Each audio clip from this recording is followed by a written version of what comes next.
PowerShell is built on .NET framework. It provides a very friendly interface of .NET assemblies and classes. PowerShell language is not a case sensitive, means we can use capital letters or small letters in code. It doesn't matter anything. Now let me discuss little bit about its evolution. PowerShell first came in 2006. It was not part of OS but could be installed separately on OS like Windows XP, Windows Server 2003 or Windows Vista. It was an optional component of Windows Server 2008.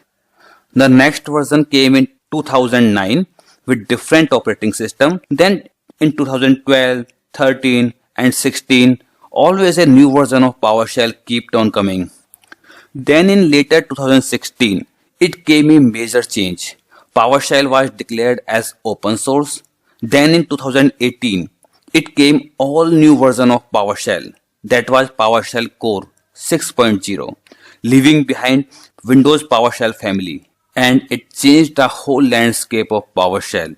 Now it was not limited to Windows only, but it could be used with any platform like Linux, Unix or Macintosh as well. Then later it came different versions of PowerShell Core like 6.1, then 6.2, then 7.0 and nowadays it is 7.1.1.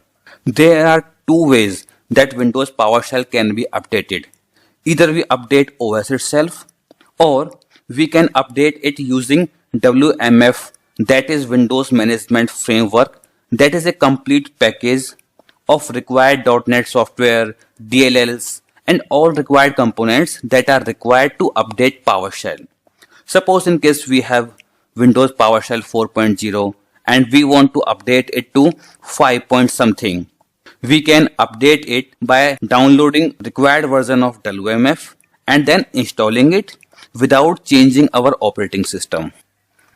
On the other hand, if we want to update PowerShell Core, then we can simply install next available version of it and it will replace the existing one.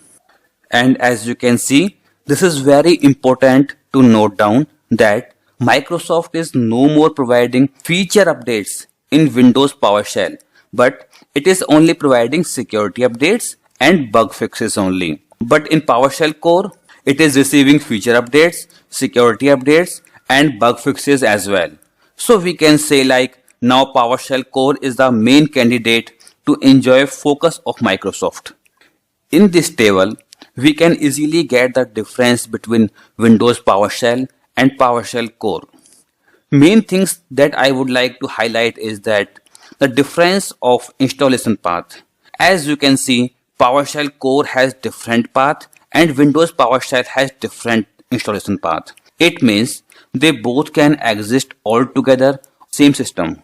Second is Windows PowerShell is launched as PowerShell.exe, but PowerShell Core is launched as PWSH.